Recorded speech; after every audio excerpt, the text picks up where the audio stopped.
Tahun 96 di sebuah desa kecil di Bengkulu, seorang remaja bernama Rizal menjalani kehidupannya bersama keluarga sederhana. Usianya masih sekitar 13 tahun, duduk di bangku sekolah menengah pertama. Ia tinggal berempat dengan ayah, ibu, dan seorang adik laki-laki yang jaraknya hanya beberapa tahun lebih muda. Rumah yang mereka tempati bukanlah rumah besar atau permanen dari batu bata, melainkan bangunan sederhana dari papan kayu yang dirangkai sedemikian rupa. Dinding-dinding rumahnya tampak kusam, sebagian papan sudah mulai rapuh dimakan usia, dan celah-celahnya memungkinkan udara malam masuk dengan mudah. Atapnya dari seng yang sering berisik bila hujan deras mengguyur. Meski sederhana, rumah itu menjadi tempat teduh yang paling berarti bagi keluarga tersebut. Lingkungan tempat tinggal mereka masih terbilang sepi. Desa itu dikelilingi pepohonan tinggi dan semak belukar yang jarang dibersihkan. Jalanan sebagian besar berupa batu besar yang disusun seadanya, bercampur tanah dan lumpur yang akan licin bila musim hujan tiba. Lampu jalan hampir tidak ada, sehingga malam hari desa tampak gelap kecuali diterangi bulan atau lampu minyak dari rumah warga. Sekitar setengah kilometer dari rumah Rizal terdapat sebuah pasar kecil. Pasar itu tidaklah besar, hanya deretan kios kayu dan beberapa bangunan semi permanen. Salah satu bangunan yang cukup menonjol dikenal warga sebagai toko bangunan. Tempat itu menjadi tujuan utama jika ada yang membutuhkan material bangunan berupa paku, baut, atau besi. Siang hari tempat itu memang buka dan banyak orang datang untuk membeli kebutuhan pertukangan. Malam itu, udara terasa lebih dingin dari biasanya. Jam dinding yang menggantung di ruang tengah menunjukkan waktu hampir lewat pukul 11. Angin malam berhembus pelan, menimbulkan siulan samar ketika melewati celah papan. Suasana rumah hening. Adik Rizal sudah tidur lelap di kamarnya, sementara Rizal berbaring di ranjang kayu di kamar sebelah. Lampu minyak kecil yang tergantung di pojok kamar hanya memberi cahaya temaram. Ketika ia hampir tenggelam dalam tidur, telinganya tiba-tiba menangkap suara aneh. Suara itu terdengar jelas, berupa dentuman berulang, seakan-akan ada seseorang yang sedang memalu papan dengan keras. Bunyi itu berbunyi ritmis, suaranya nyaring, menembus keheningan malam, membuat Rizal terperanjat. Ia sempat berusaha menepisnya, berpikir mungkin hanya mimpi atau suara yang datang dari rumah tetangga. Namun suara itu tidak berhenti, malah semakin keras. Ibunya pun terbangun karena suara tersebut. Dengan mata yang masih berat oleh kantuk, sang ibu bertanya pelan kepada Rizal tentang suara yang didengarnya. Rizal menjawab bahwa ia mendengar bunyi palu memukul papan dan bertanya-tanya siapa yang tengah bekerja di malam buta seperti ini.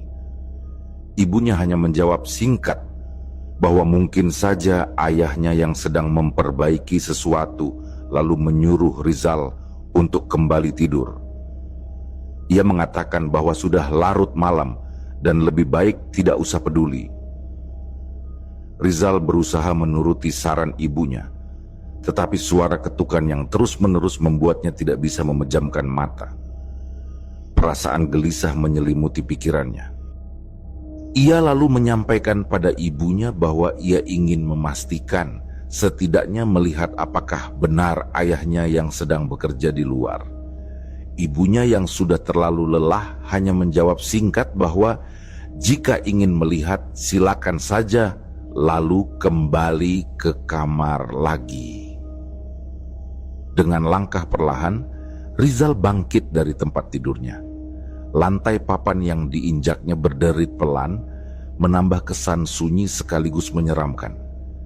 ia melangkah melewati ruang tengah yang remang, di mana cahaya lampu minyak bergoyang ditiup angin.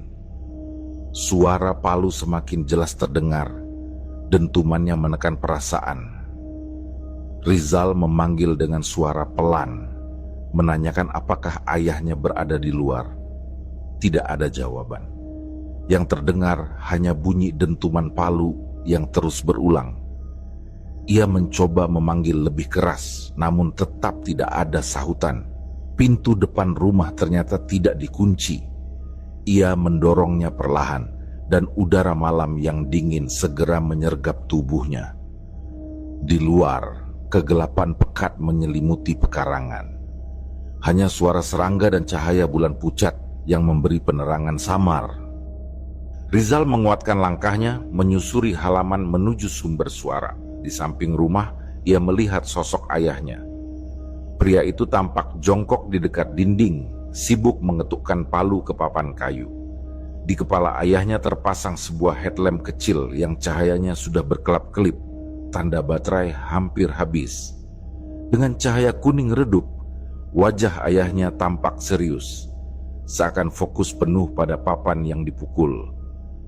Rizal memperhatikan papan itu dengan seksama. Dari matanya, papan tersebut tidak menunjukkan tanda-tanda rusak. Tidak ada bagian yang terlepas atau goyah.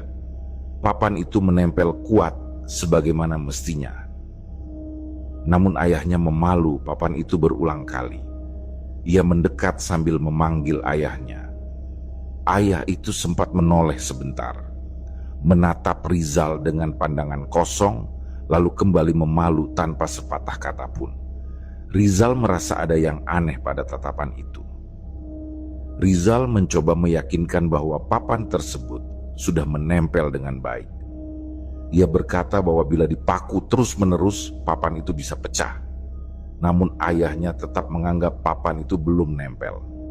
Ia berkata singkat bahwa papan itu masih lepas dan harus dipaku. Rizal tidak membantah lebih jauh, tetapi dalam hatinya ia merasa ada yang ganjil. Gerakan palu ayahnya seperti diarahkan ke sesuatu yang tak terlihat. Suara ketukan memang terdengar jelas, tetapi tidak ada paku yang dipukul di sana. Tak lama kemudian, ayahnya menyuruh Rizal mengambil paku di ember hitam yang katanya ada di dapur.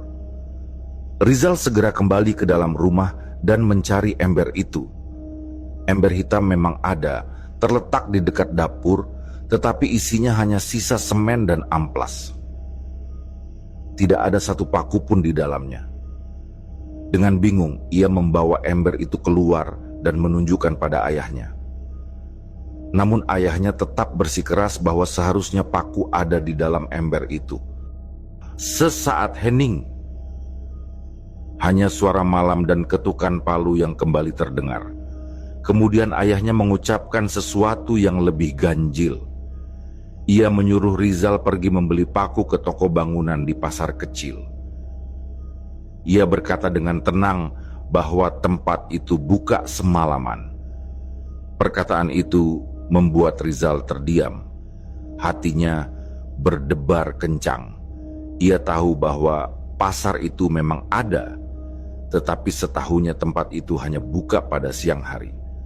Tidak pernah sekalipun ia mendengar ada toko yang berjualan material bangunan di tengah malam. Ia menatap ayahnya dengan bingung. Mengapa harus sekarang? Mengapa bukan besok pagi saja? Dengan ragu, ia masuk ke ruang tengah untuk memastikan waktu. Jam dinding menunjukkan tepat tengah malam. Angka itu menusuk kesadarannya. Ia melihat ibunya yang kini sudah duduk setengah terbangun, bertanya, mengapa ia masih mondar-mandir? Rizal menjawab dengan jujur bahwa ayahnya menyuruhnya membeli paku di toko bangunan karena papan di samping rumah dianggap belum menempel. Ia menambahkan bahwa ayahnya mengatakan tempat itu buka semalaman. Ibunya tertegun. Ia tahu toko bangunan, tetapi ia tidak pernah mendengar ada toko yang buka di sana pada waktu seaneh ini. Ia menatap Rizal dengan penuh keraguan, lalu menoleh ke arah luar. mendengar suara palu yang masih berdentum. Rasa ngantuk masih menahan matanya dan ia akhirnya menghela napas, lalu merogoh kain yang terselip di bawah bantal. Dari sana, ia mengeluarkan beberapa lembar uang yang sudah kusut. Ia memberikannya pada Rizal sambil mengingatkan agar berhati-hati dan segera kembali setelah membeli.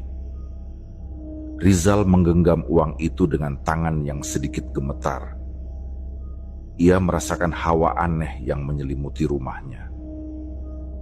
Ia menoleh lagi ke arah ayahnya, mencoba mengajukan pertanyaan terakhir.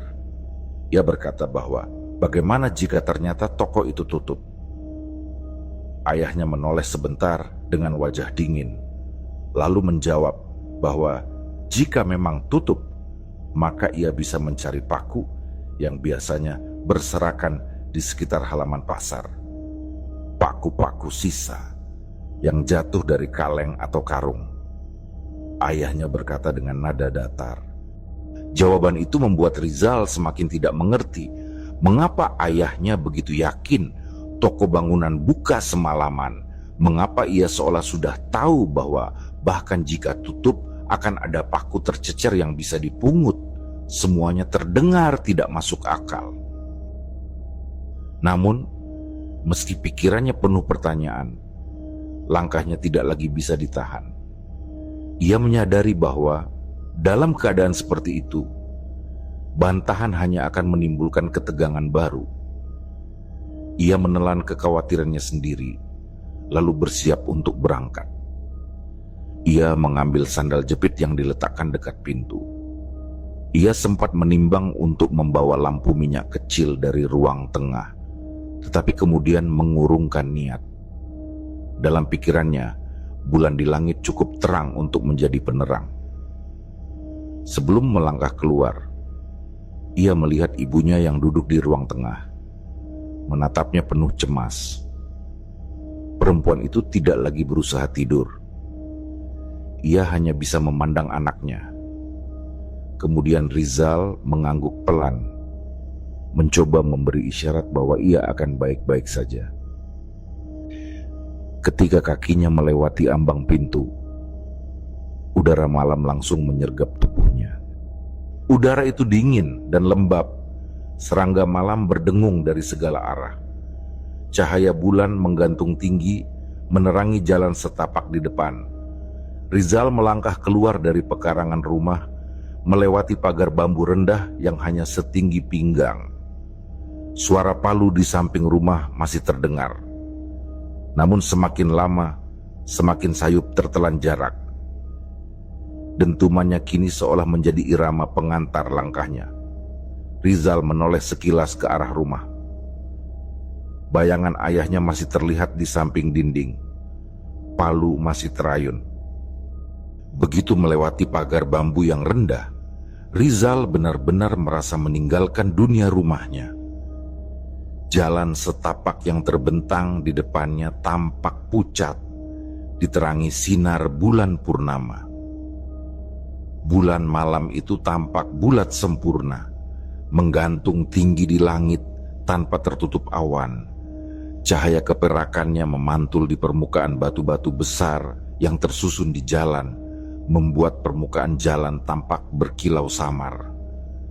Bayangan pohon-pohon tinggi di kanan dan kiri, jalan jatuh panjang, menutup sebagian jalur, sehingga jalan itu terlihat seperti lorong yang separuh diterangi cahaya dan separuh lagi tenggelam dalam kegelapan. Rizal melangkah perlahan. Setiap langkahnya menimbulkan suara gesekan sandal jepit di batu, bercampur dengan suara derit halus ketika kakinya menginjak batang kayu kering. Ia mencoba menyeimbangkan langkah agar tidak terlalu cepat karena rasa panik bisa membuat kakinya mudah tersandung. Namun ia juga tidak ingin berjalan terlalu lambat, sebab semakin lama ia di jalan, semakin tebal pula rasa takut yang menempel di dadanya. Semakin jauh ia berjalan, semakin jelas ia menyadari betapa sunyinya desa pada jam itu. tidak ada suara manusia, tidak ada lampu rumah yang menyala di kejauhan. Semua warga desa seakan benar-benar tenggelam dalam tidur. Hanya dirinya sendiri yang berjalan di bawah cahaya bulan, ditemani bayangan pepohonan dan suara alam yang entah menghibur atau menakutkan. Di bagian jalan yang menurun, akar-akar pohon besar menjulur hingga ke permukaan tanah. Rizal berhati-hati melangkah agar tidak tersandung. Ia membayangkan bagaimana jika tiba-tiba akar-akar itu bergerak dan melilit kakinya. Pikiran itu membuat bulu kuduknya meremang, sehingga ia mempercepat langkahnya hingga melewati bagian jalan yang penuh akar. Udara malam membawa aroma khas hutan kecil di kiri kanan jalan. Angin yang berhembus membuat daun-daun bergesekan, menimbulkan suara lirih yang mirip bisikan. Kadang suara itu terdengar seolah ada orang yang sedang bercakap-cakap di antara pepohonan. Rizal berusaha menutup telinganya dengan pikiran bahwa itu hanya imajinasinya, bahwa itu hanyalah suara alam. Setelah berjalan cukup jauh, ia tiba di bagian jalan yang sedikit lebih lebar. Di sanalah sebuah rumah panggung tua berdiri. Rumah itu sudah lama kosong. Ia pernah mendengar cerita bahwa pemilik rumah itu pindah ke kota dan tidak pernah kembali. Sejak ditinggalkan, rumah itu dibiarkan begitu saja, dinding kayunya lapuk, catnya terkelupas, dan tangga kayunya patah di beberapa bagian. Pada siang hari pun rumah itu tampak menyeramkan, apalagi pada malam seperti ini. Rizal melirik ke arah rumah itu. Cahaya bulan membuat rumah tersebut tampak semakin pucat. Dari sela-sela papan dindingnya, tampak kegelapan pekat yang seolah-olah menyembunyikan sesuatu. Ilalang tumbuh tinggi di pekarangannya, bergoyang pelan tertiup angin.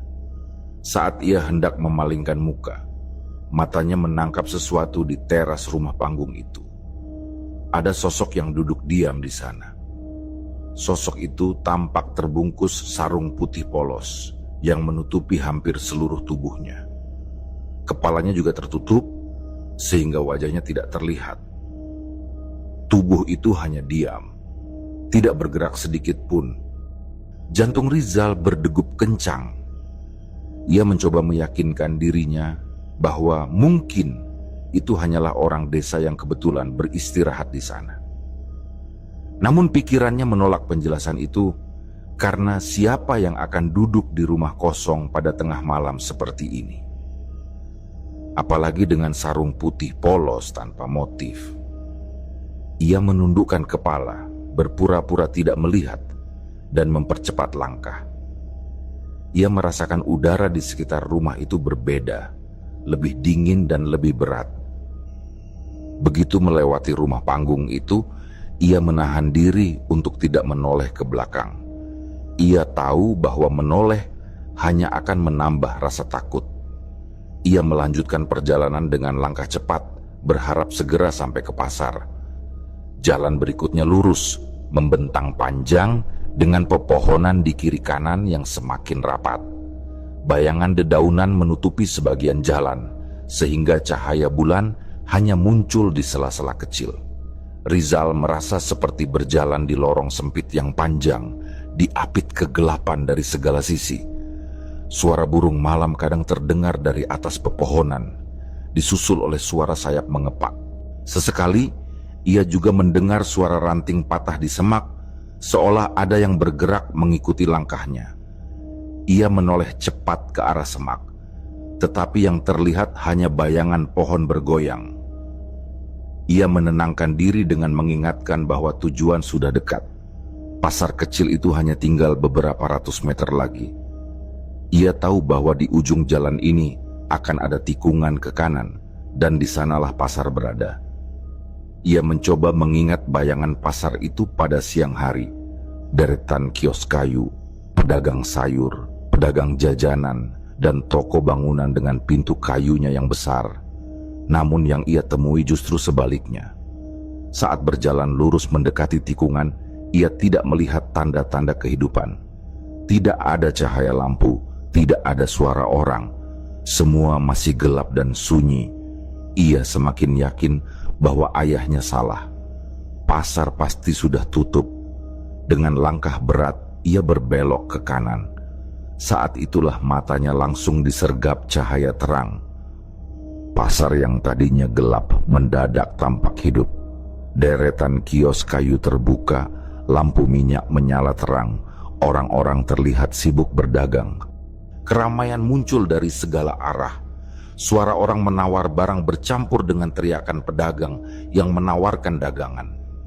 Ada yang berteriak lirih, ada yang memukul-mukul panci besi kecil hingga menimbulkan bunyi nyaring, ada pula suara cekikikan samar yang terdengar di antara riuh pembeli. Semua itu bersaut-sautan, menutup keheningan malam yang sebelumnya begitu pekat. Rizal berhenti sejenak, tertegun menatap pemandangan di depan mata. Pasar kecil yang biasanya sepi di siang hari kini tampak hidup, bahkan lebih hidup daripada pasar pagi. Namun bukannya merasa lega, ia justru merasakan sesuatu yang tidak wajar. Wajah-wajah orang yang lalu lalang tidak satu pun ia kenal.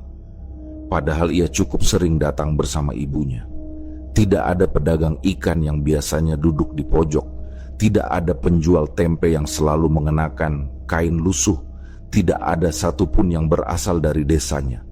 Semua orang asing baginya. Bulu kuduk Rizal meremang. Di tengah keramaian itu, ia merasa dirinya hanyalah seorang yang tersesat di kerumunan yang salah. Ia menunduk mengingat pesan ayahnya, membeli paku di toko bangunan, lalu segera pulang. Ia meneguhkan niat meski langkahnya berat.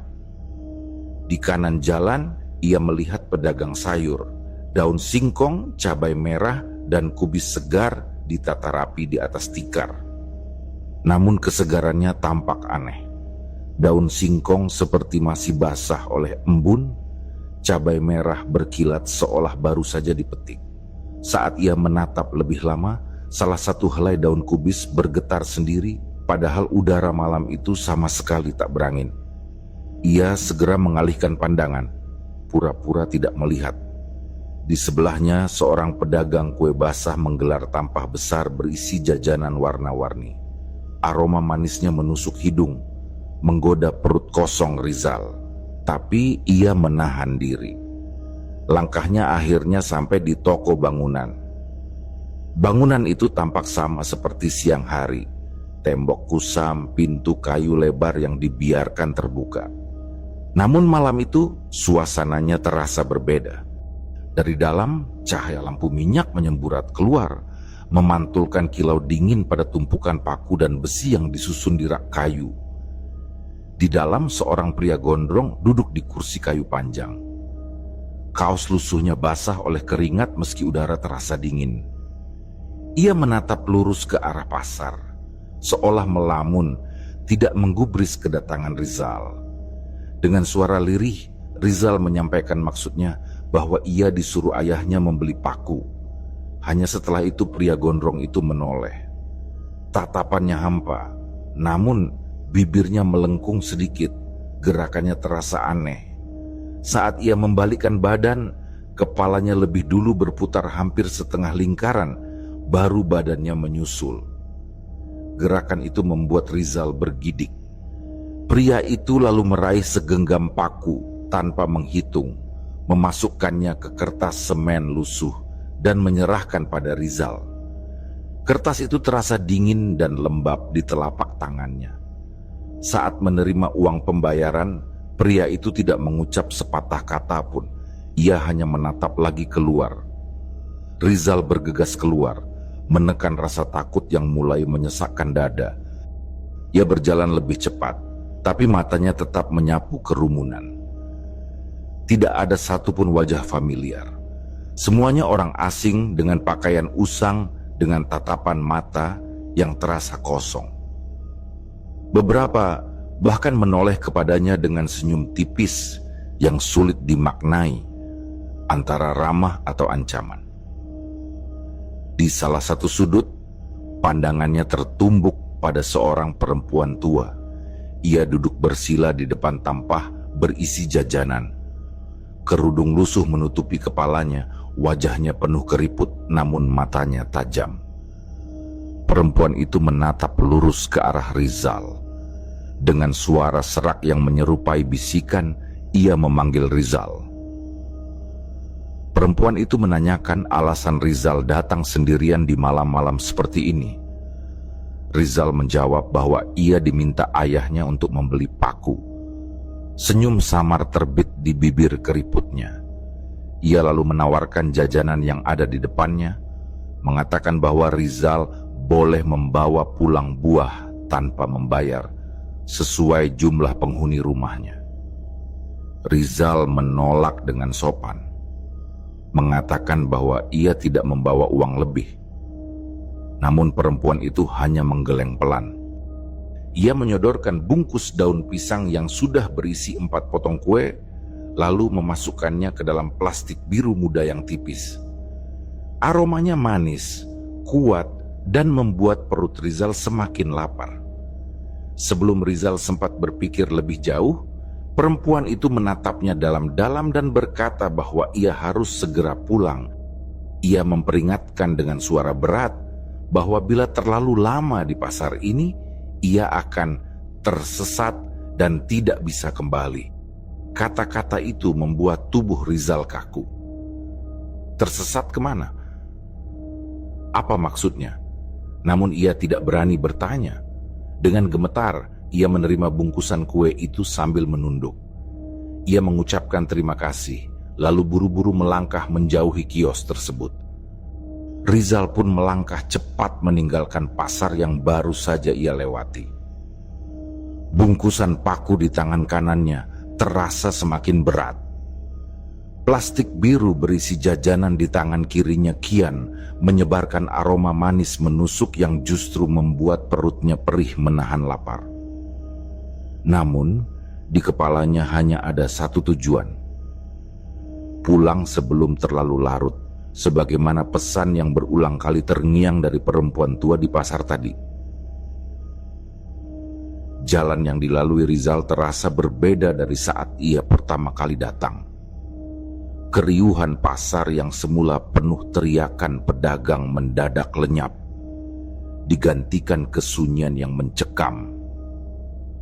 Lampu-lampu minyak yang sebelumnya terang benderang mulai meredup satu persatu, meninggalkan cahaya kuning redup yang bergoyang tertiup angin dingin. Suara langkah kakinya menggema aneh. Setiap kali ia melangkah, gema itu terdengar panjang. Ketika ia menoleh sekilas ke belakang, pasar yang tadi penuh manusia sudah tidak tampak lagi. Di tempatnya kini hanya ada lorong panjang yang lurus, dipenuhi kabut tipis. Di ujung lorong itu berdiri sebuah bayangan hitam. Sosok itu tegap dan tinggi, tetapi wujudnya tak jelas. Yang terlihat hanyalah siluet gelap dengan 2 mata merah menyala yang menatap lurus ke arahnya. Tatapan itu membuat tubuh Rizal kaku, jantungnya berdetak keras, dan napasnya tercekat. Ia merasakan seakan ada tangan gaib yang menahan langkahnya, membuat seluruh persendiannya terasa berat. Rizal mencoba berlari, namun ia segera menyadari bahwa semakin cepat ia bergerak, bayangan hitam itu tetap menjaga jarak, tidak lebih dekat, tidak lebih jauh. Ketika mencapai sebuah tikungan, Rizal terperanjat melihat sebuah lentera bambu tergantung di tengah jalan. Api kecil di dalamnya berkedip-kedip, tetapi bukannya memberi penerangan. Cahaya itu justru memancarkan aura muram yang membuat bulu kuduknya berdiri. Di bawah lentera itu berdiri seorang pria tua dengan pakaian lurik kusam. Kepalanya ditutupi kopiah hitam. Wajah pria itu pucat dan kosong. Tidak memiliki bola mata, hanya cekungan gelap yang dalam. Pria tua itu mengangkat tangannya perlahan, telapak menghadap ke depan, seperti memberi isyarat agar Rizal berhenti. Suaranya keluar berat dan serak. Ia menanyakan alasan keberadaan Rizal di tempat itu. Rizal gemetar, lidahnya keluh, dan dengan terbata-bata ia menjawab bahwa ia hanya diperintahkan ayahnya untuk membeli paku. Pria itu mendengarkan dengan tenang, lalu mengangguk perlahan. Ia kemudian memberi peringatan bahwa bila Rizal ingin keluar dengan selamat, ia tidak boleh menoleh lagi, tidak boleh menjawab jika ada yang memanggil, dan harus terus berjalan lurus hingga menemukan persimpangan bercabang 3. Pada persimpangan itu, jalan yang harus ia pilih adalah jalan tengah, karena 2 jalan lainnya akan membawa pada kebinasaan.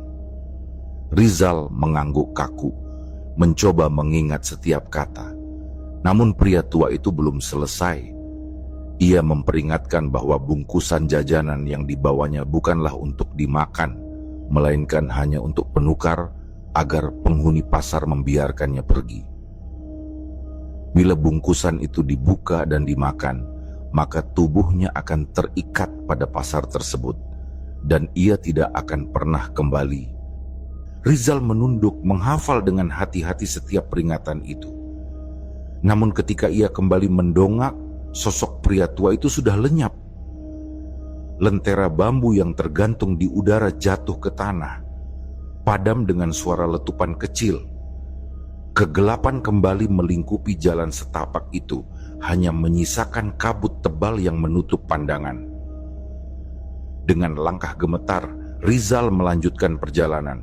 Ia berusaha keras menahan diri untuk tidak menoleh, meskipun suara-suara aneh mulai muncul dari kanan dan kiri jalan. Terdengar suara perempuan tertawa cekikikan, suara bayi menangis lirih, bahkan suara ibunya sendiri yang memanggil namanya dengan lembut. Suara itu begitu jelas, seolah benar-benar datang dari belakang punggungnya. Namun, ia mengingat pesan pria tua tadi. Jangan menoleh. Keringat dingin menetes di pelipisnya, meski udara di sekitar semakin menusuk. Rizal menggenggam erat kedua bungkusan yang dibawanya. Akhirnya, di hadapannya terbentang jalan bercabang 3. Jalan kiri dipenuhi cahaya samar, dan terdengar suara gamelan yang mengalun pelan, seakan ada pesta atau hajatan. Jalan kanan dipenuhi aroma sate yang terbakar, gurih dan menggoda, membuat perutnya yang lapar semakin memberontak.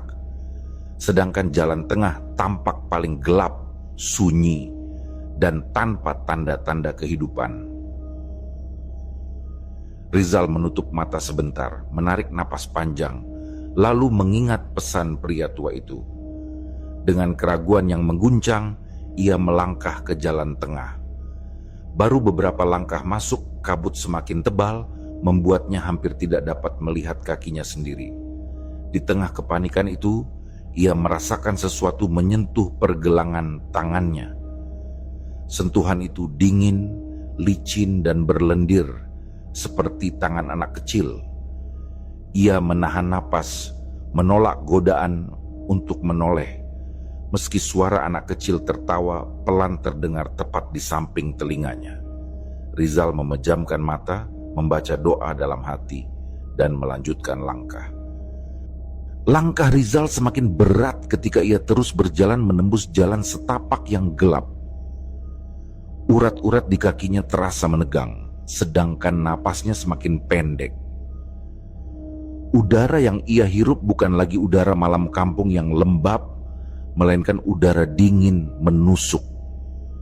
Di tangannya, bungkusan paku terasa seperti beban kutukan. Plastik yang semula ringan kini menekan telapak tangannya, seolah-olah berisi bongkahan besi padat. Sementara itu, kantong plastik biru berisi jajanan yang tadinya harum manis kini mengeluarkan bau amis bercampur anyir darah yang begitu pekat hingga membuat perutnya melilit. Setiap kali ia mencium bau itu, ingatannya melayang pada wajah-wajah pucat para pedagang di pasar gaib yang menatapnya tanpa ekspresi. Kabut yang mengelilingi semakin padat, putih keabu-abuan, menutupi pandangan lebih dari 1 meter di depannya. Setiap kali ia melangkah, kabut itu bergulung seperti ombak kecil yang menyapu kakinya, lalu menutup kembali jalannya. Dari dalam kabut, suara-suara aneh bergema, terkadang terdengar seperti bisikan, terkadang seperti ratapan panjang yang penuh penderitaan. Ada suara yang terdengar menyerupai ibunya memanggil, lalu berubah menjadi suara dirinya sendiri yang seakan berbicara dari tempat lain. Rizal menahan diri sekuat tenaga agar tidak menoleh, meskipun nalurinya terus mendesak untuk mencari sumber suara itu. Ketika ia merasa hampir tak mampu melangkah lagi, samar-samar terlihat sebuah cahaya terang di ujung jalan. Cahaya itu berbeda dengan cahaya lampu minyak atau lampu listrik yang biasa ia lihat di kampung. Lebih menyerupai pancaran matahari pagi yang menembus celah kabut. Rizal segera mempercepat langkah meski tubuhnya hampir tak sanggup menopang.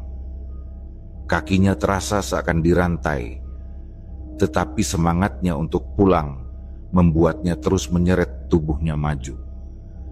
Saat ia mendekat, cahaya itu semakin jelas, memperlihatkan sebuah gapura raksasa dari batu hitam pekat yang penuh dengan ukiran wajah-wajah menyeramkan. Wajah-wajah itu tidak diam, melainkan tampak bergerak perlahan, mengubah ekspresinya dari meringis menjadi menyeringai. Dari mulut ukiran itu keluar asap kelabu yang berputar-putar lalu menghilang. Rizal berdiri terpaku, tubuhnya bergetar hebat. Ia merasa pintu itu adalah jalan pulang, tetapi nalurinya juga berteriak bahwa melewatinya tidak akan mudah. Ketika ia hendak melangkah maju, sosok yang sudah lama mengintainya muncul kembali. Bayangan hitam raksasa dengan mata merah menyala berdiri tepat di depan gerbang. Kali ini wujudnya jauh lebih jelas. Tubuhnya tinggi menjulang hingga melampaui gapura. Tangannya panjang, dengan jari-jari yang berakhir runcing seperti cakar. Dan dari tubuhnya memancar aura dingin yang membuat tanah di sekeliling retak-retak. Sosok itu tidak mengeluarkan suara, hanya menatap dengan mata merah menyala yang berdenyut seperti bara api. Dari tatapan itu, Rizal merasakan dorongan yang amat kuat. Kakinya mendadak goyah dan tubuhnya hampir terjatuh. Ia merasakan kepalanya berputar, seolah pikirannya ditarik kedua arah sekaligus. Cahaya terang di balik gapura atau kegelapan yang memanggilnya kembali. Di tengah ketakutannya, Rizal teringat pada pesan samar dari perempuan tua di pasar gaib bahwa jajanan yang ia bawa bukanlah untuk dimakan. Dengan tangan gemetar, ia meletakkan plastik biru berisi jajanan itu di tanah, tepat di hadapan sosok hitam tersebut. Seketika tanah bergetar hebat, dan dari dalam kabut terdengar suara lolongan panjang bercampur raungan, seperti suara ribuan makhluk yang kesakitan. Sosok hitam itu bergerak mundur, perlahan-lahan kabur ke dalam kabut hingga akhirnya lenyap. Jalan menuju cahaya pun kembali terbuka. Rizal dengan napas terengah-engah melangkah melewati gapura itu. Begitu kakinya menjejak sisi lain, tubuhnya mendadak terasa ringan, seakan semua beban yang menindihnya hilang. Ia jatuh tersungkur, mencium tanah berdebu yang dingin. Ketika membuka mata, pemandangan di sekitarnya berubah total. Ia kembali berada di jalan kampung dengan lampu-lampu rumah tetangga yang menyala redup, suara jangkrik yang kembali terdengar normal. Pasar gaib, kabut pekat, dan gapura batu hitam itu hilang tanpa jejak. Namun kelegaan itu hanya sesaat. Saat memeriksa tangannya, ia mendapati bungkusan jajanan sudah lenyap, tetapi bungkusan paku masih tergenggam erat.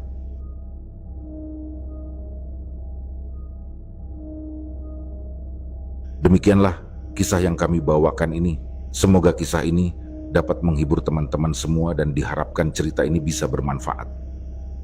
Baiklah, Terima kasih untuk teman-teman yang telah mendengarkan cerita ini dan juga yang telah mendukung channel ini. Semoga kebaikan yang dilakukan teman-teman dibalas oleh Allah Subhanahu wa Ta'ala dengan hal-hal yang lebih baik dan lebih bermanfaat dalam kehidupan. Saya mohon maaf apabila ada kesalahan dalam perkataan ataupun pengucapan dalam menceritakan kisah ini. Sampai jumpa lagi di kisah kami berikutnya. Semoga sehat dan sukses selalu untuk kita semua.